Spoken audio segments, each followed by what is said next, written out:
My name's Charlotte The Magpie Mama and welcome to my channel. So today I just wanted to chat to you a little bit about what kind of things that I like to do in the new year.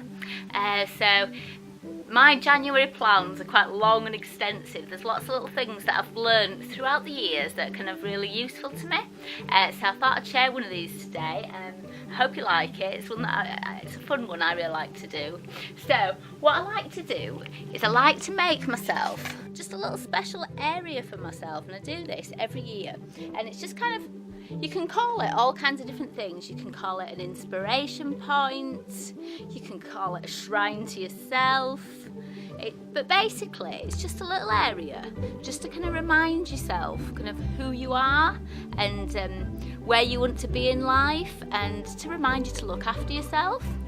So I'm going to just take you through a few different things. So you might have seen before, I have the Buddha on my wall. And this is a wall sticker, this is. And it was ridiculously cheap. I think I got it from B&M or something for like £2. But yeah, I really like it. And although I'm not Buddhist myself, I really kind of I really connect to some of the practices and the principles of Buddhism. So I like to kind of keep that on my wall just as a little reminder to those. There's some more of my Buddha statues. Now, as you can see, a terrible thing happens to the Buddhas in our house. A lot of them end up with their heads knocked off, but we glue them back on. But yes, I keep these symbols just to remind myself, you know, to be able to try and practice mindfulness, to try and practice detachment from materialistic items, and lots of those kind of things.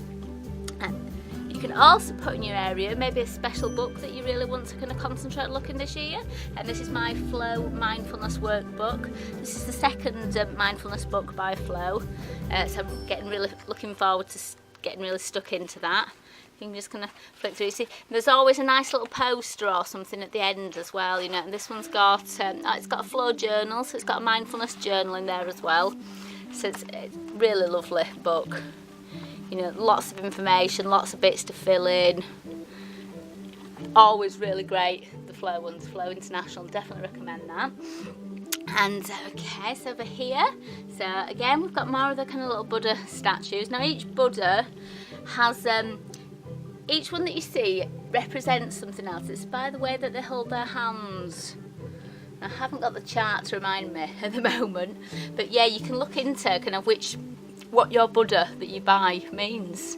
You know, they all mean different things by the positions their hands are in. So some other things I've got here. So this is an incense burner. This is a lotus. Lotus is a good symbol because it kind of reminds us about, you know, you have a beautiful flower, but they kind of grow in mud. So, you know, it's quite a powerful representation there. I've got an amethyst crystal there. I've got an orange rainbow druzy there. I like to have my cards up as well, some of my oracle cards. You know, this one's Athena, inner wisdom, and that talks about you know what to do, trust your inner wisdom and take appropriate action without delay. You know, it's true, you know, we all know what to do deep inside. Believe in yourself. My abundance card, because I'm really kind of working on abundance this year as one of my main goals, and transformation as well, because I feel like this year is going to be a transformation year as well. There's a lot that I want to be doing. Got my fairy lights up there as well. You can never have enough fairy lights. Got that you are the best postcards, because you know you need reminding of these things. This is something that's special to me. This is a mala that I made when I was pregnant with my 4th child as well, and God, it took me absolutely ages because you have to knot between each one. That's an important piece for me.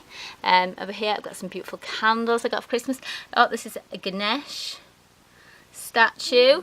So this is one from Hinduism, and it kind of represents removing obstacles, so I quite like to have that one here. I've got this gorgeous big citrine crystal, and that's one for abundance. So I'm doing a lot of abundance work this year. I got something living, a very cute little cactus there. I got some more beautiful crystals. It's nice to have things from nature as well, and this is something my daughter has made me. A little pine cone on a stick, gorgeous. And this is on like a little desk. Let me zoom out a little bit so you can see.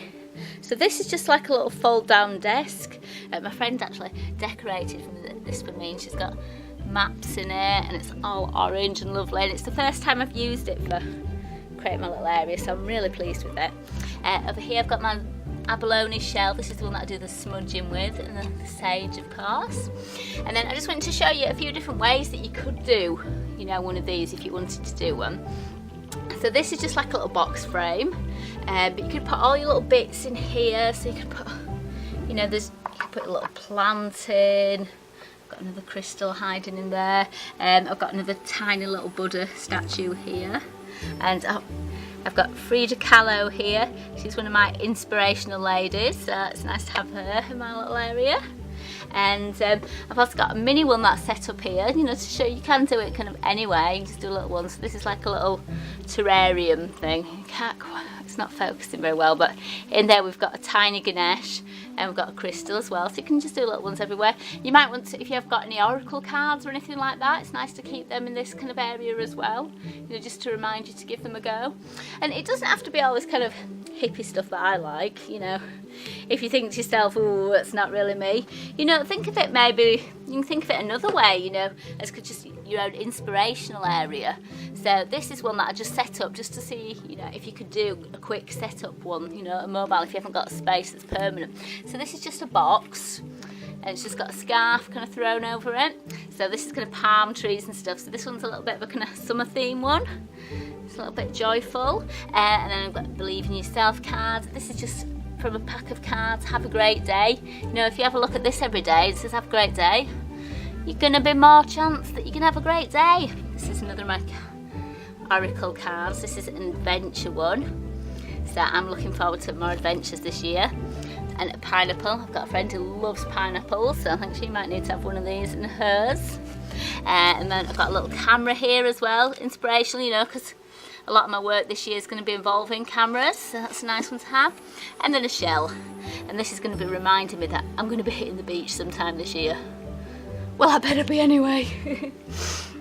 So yeah, so I hope you liked kind of having a little look round my little inspiration spaces. And yeah, and if you decide to do one yourself, I'd love to see some pictures of it. You can pop some pictures on Facebook, or just tell us a little bit about it in the comments. Yeah, hope this inspired you, and thanks for watching, and I'll see you again soon. Don't forget to subscribe, just click the head in the corner.